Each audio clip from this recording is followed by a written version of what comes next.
You can get your Monster Arts figures at Big Bad Toy Store at the link in the description. Dragon Ball, Pokemon, Kaiju, and more. It's Steven's Toy Reviews. Hello collectors, Steven here, and welcome to the first of hopefully many reviews of the SH MonsterArts Monster Hunter figures. Yes! Nargacuga is here up on the table for now.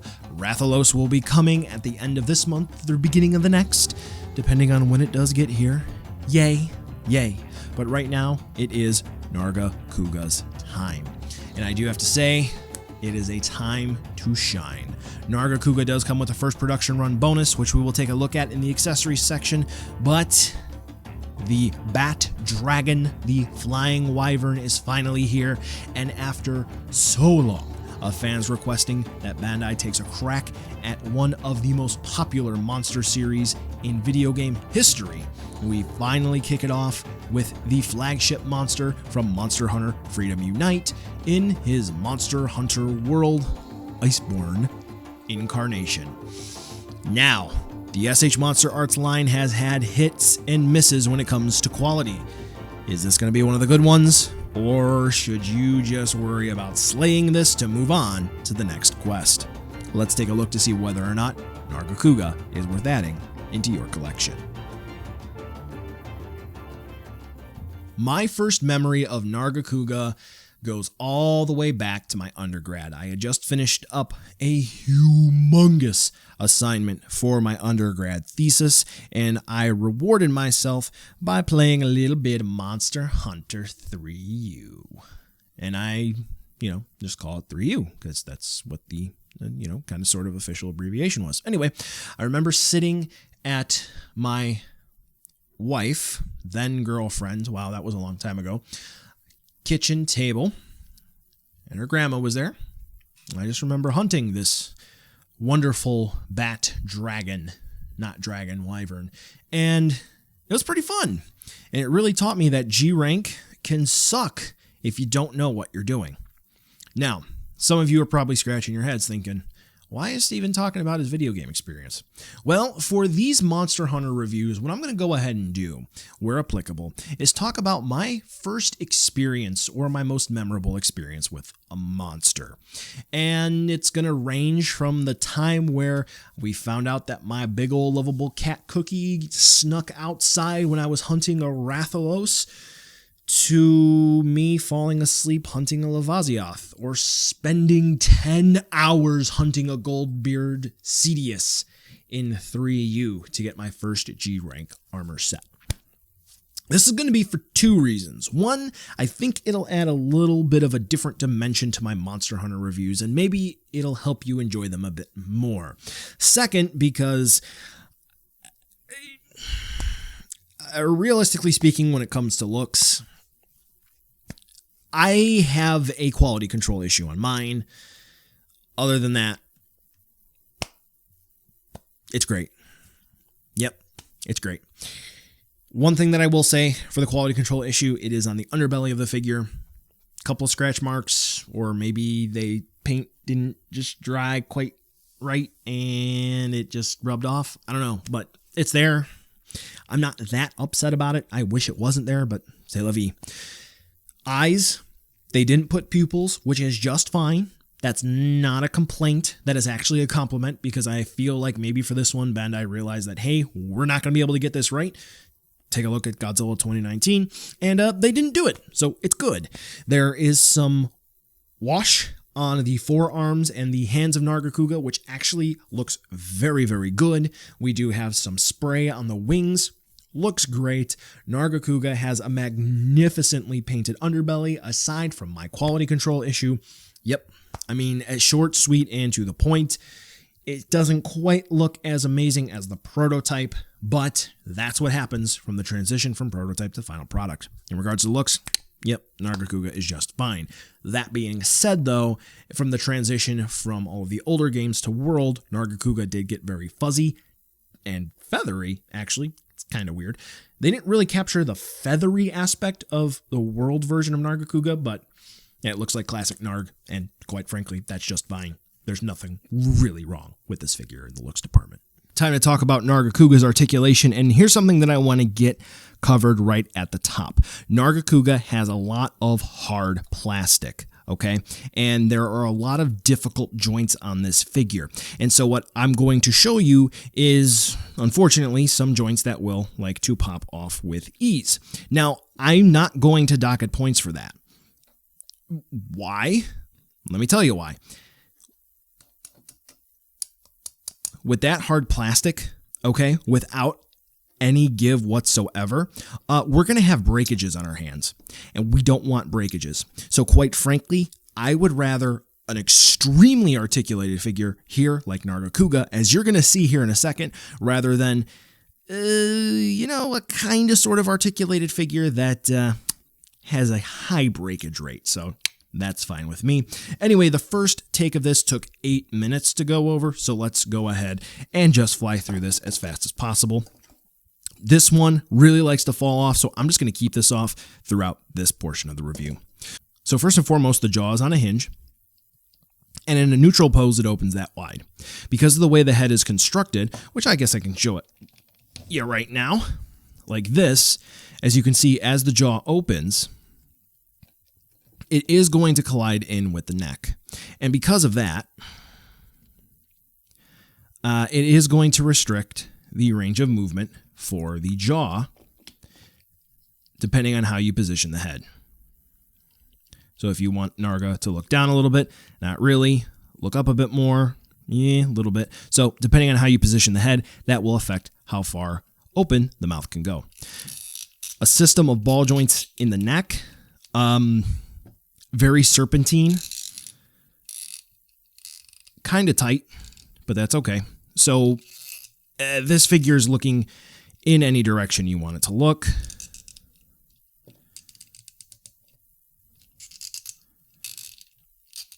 I mean, I don't know how clear I can make that. Looking up is a little bit of an issue. However, we do have an ab crunch here that can get Nargacuga to look up. And then we have a waist joint that really helps with looking down as well, and twisting and turning from side to side. That's not an issue. For the shoulders, we have barbell style or double axis ball joints. Free range of movement. Then those plug in here, actually at the elbow. This portion of the sculpt is actually just a floating little sleeve on a ball joint for a bicep swivel. I know this because on this arm, this would really like to fall off, and I could not move this bicep swivel at all. So, popped it off, used heat and dish soap. It works just fine. We do have elbow hinge, per usual. Get some decent range of movement out of that. We do get ball jointed wrists here for Nargacuga. So we can turn the wrists. Pretty tight on mine, so I don't really want to push it too hard, but they do work nice. And for the little pawsies here, they are on ball joints as well, with nice rocker movement. Forward and back just a little bit, not as well as it could. For the little blades here on the hands, they are on ball joints as you saw, so they move just fine. Very good. And then interestingly enough, there is another portion of the wing that is on a swivel that just kind of moves out like that, so that is very good. It does also move out like that as well. All right, so you saw the main body articulation. Let's move on down to the legs. We do have ball joints here at the hips. Those move just fine. No concerns.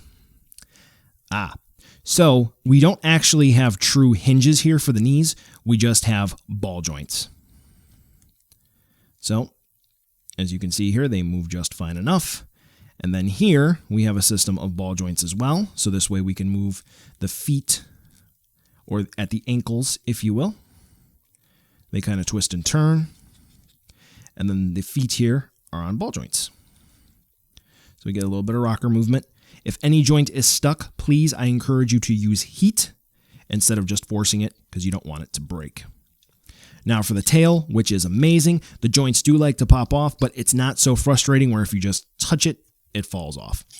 If you just push it past the range of movement, it will fall off. Do take note that the sculpt here does like to collide in with the body, so keep that in mind. So, at the base of the tail, Nargacuga can put his tail straight up, and then if you just finagle it, you can get the tail like that to go down. And again, serpentine. You can get the tail to go around like that.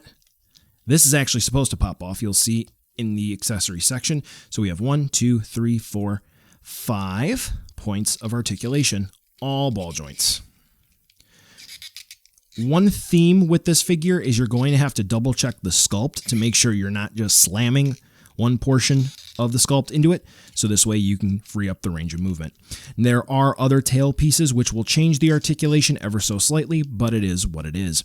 As you'll see here, there are other wing parts we'll take a look at in a second. So overall, the articulation for Nargacuga is just fine. If you really know how to move your figures around, you're going to get so many different poses out of this thing. It's amazing. Quite frankly, I don't really know of another company who would be able to do this. So, Bandai, good job.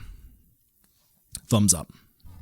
Now it's time to talk about accessories, and I'm going to go ahead and split it up for the general release and the first production run bonus. We're going to go ahead and get a Rage Mode head, and I will go ahead and explain what Rage Mode is for those folks who don't know what Rage Mode is. We get 2 additional wing pieces, so this way you can display Narg with fuller wings. We're going to go ahead and get 2 alternate tail pieces for Narg, which is pretty cool. We're going to get a wooden log display base for Narg, along with a Tamashii stage support stand, and a very unique claw you're not going to be able to find anywhere else.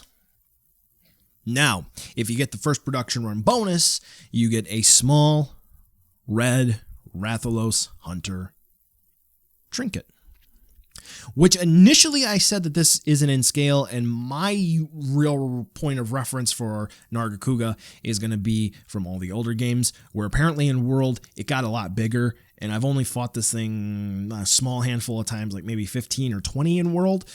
Yeah, they made them bigger. Yeah. All right, so let's go ahead and first and foremost take a look at the Rage Mode head, which actually does seem to be a little bit darker in terms of the black or dark gray that they used for Nargacuga's fur coloration.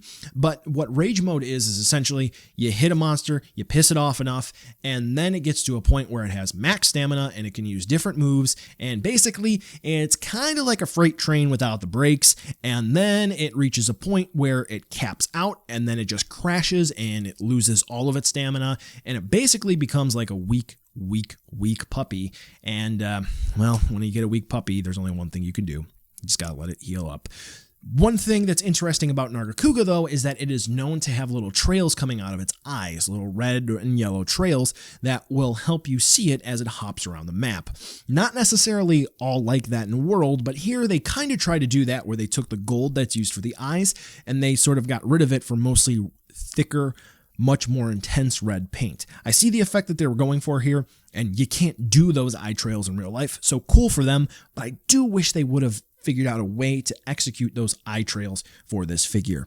Swapping out the head, as I kind of showed you in the articulation section, is relatively easy to do, but for whatever reason I feel, even though I'm doing it the opposite here for the normal head, that the Rage Mode head is a little bit more difficult to pop on than the normal head. I don't know if it's because there's a harder plastic used for the socket or whatnot, but I will say if you are going to use heat, as I kind of already showed you here, be careful, because the hinge that is used for the jaw is actually held on just by pegs. So I guess technically it's a swivel, and if you do use heat, there's a chance you may undo that joint system, and it's kind of a pain to put it back together. So just be careful there. Next, we're going to go ahead and take a look at the different tail tips, which is actually pretty cool. Nargacuga has a very special ability where it can flare up the tail tip, and it can send out what we used to believe were just spikes, and now it's apparently feathers. I don't know, that was kind of a weird change in the world, but anyway, yes, it can do that. Now, these tail spikes, it can either be just flicking out those, well, spikes, I'm going to call them spikes because that's what I know it as, sending out those spikes, or it can use this club to slam it down through various forms of backflips and tail swipes and so forth, which is pretty cool. There's also a little swivel in there for the tail tip, so yay, cool. The paint application on this is pretty cool as well, because there's a little bit of a silver here to really catch the light. Now, also in Monster Hunter, you can chop off the tails, and we do get this nice little meaty tail piece here to make it look like you chopped off Narg's tail. Pretty sweet. What's not too sweet is that if you're not looking at the instructions, swapping out the tail parts may not necessarily be as clear as day.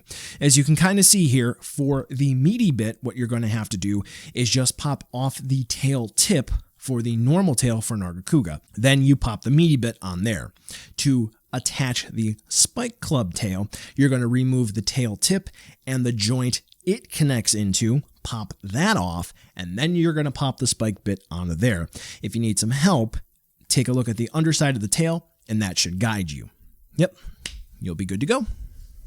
All right, so next up, we're going to go with the extra pieces of meat for the wings, which is pretty straightforward.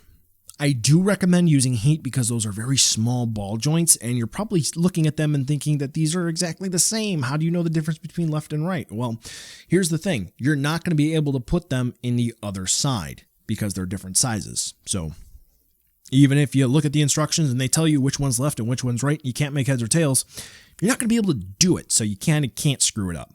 But again, use heat. I will say, though, I don't feel that these are 100% necessary because, again, the pieces that are attached to Nargacuga's hands, his little pawsies, those can kind of flare out. So I'm personally never going to use these, but hey, more power to you if you want to use them. Last but not least, for the general release of Nargacuga, we are going to have a tree log base. Not complaining here, I just think it's a little odd. But it's cool. I mean, tons of stuff falling over in the ancient forest. Cool. It's neat. What I would have liked, though, is some green on it to replicate moss. That would have been nice. What's cool is there are 2 holes in it for a Tamashii Stage Act 4 support arm, though it's not technically a 4 because the peg is actually a little thicker, and we get a unique grip for Nargacuga here. You're not going to be able to get this anywhere else, so if this breaks, good luck. Now, for the first production run bonus, we are going to get that little small Rathalos Hunter, and it's a red Rathalos Hunter that you can display alongside your Nargacuga. Don't know why they opted to put this with Nargacuga when next month, or at the time of upload is going to be this month, we're going to go ahead and get MonsterArts Rathalos. I don't know. Maybe it's like, hey, buy this and you're going to get a counterpart for this. I don't know. I don't get paid to make those choices. But anyway, we do get this here, and it's pretty nice. So, all in all for the accessories, realistically speaking, the only 2 things that I think they could possibly add would be those eye trails, like I said, and maybe some form of a projectile. Not like you press a button and he's going to shoot out the spikes, though that would be cool, but like some sort of an effect part from the tail to show that Nargacuga was shooting out those quills or those spikes, or maybe even a little ground explosion effect part for when Narg does his little backflip or his tail slam. That would have been pretty cool. Now, I'm pretty sure that someone's going to say he doesn't do a backflip, but he kind of jumps in the air and does whatever he does and then slams down. So whatever it is, you know what I'm talking about. But anyway, generally speaking, the accessories here, pretty much everything we could realistically get with a Nargacuga figure. If you are looking for other things, though, like maybe a little explosion effect part or a crater, you know I have a video to help you out for that. Now it's time we move on over to a size comparison so you can see just how big the Bat Dragon Flying Wyvern is. And it's a good size. So anyone who thought this was going to be small, nope. That is not the case at all. It's going to take up a good size on the shelf. So buy now, skip, or wait for a deal. This is something that we, by Monster Hunter fans who collect MonsterArts, have been waiting for since pretty much the beginning of the MonsterArts line, and we're finally getting them. Odd choice to start off, but hey, Freedom Unite is stupidly popular, so not really all that odd when you take that into consideration. Generally speaking, I have a couple of small issues with my particular unit for Nargacuga. If you don't have those small issues that I have, I'm not going to say it's perfect, because it's not. There's no such thing as a perfect figure. What I am going to say is the people who are working on this assuming Rathalos turns out to be the same. They need to get on the Godzilla stuff because this is the kind of stuff that we need to see consistently throughout the line. This is very good. And I'm in trouble if they keep doing these good things, because I'm more than likely willing to buy the monsters that I don't like. So, yeah. Get it now. Well, collectors, that brings us to the end of the video today, and I just wanted to take a second to thank you so much for watching. Now you've heard a lot from me, I'd like to hear a little bit from you. Drop in the comments down below whether or not you liked it, you hated it, or maybe you were somewhere in between. I also want to take an extra second here for a nice, humongous thank you to all the patrons for SDR over the last month who have really helped the channel grow into what it can be today. So to all of you, 2 big thumbs up.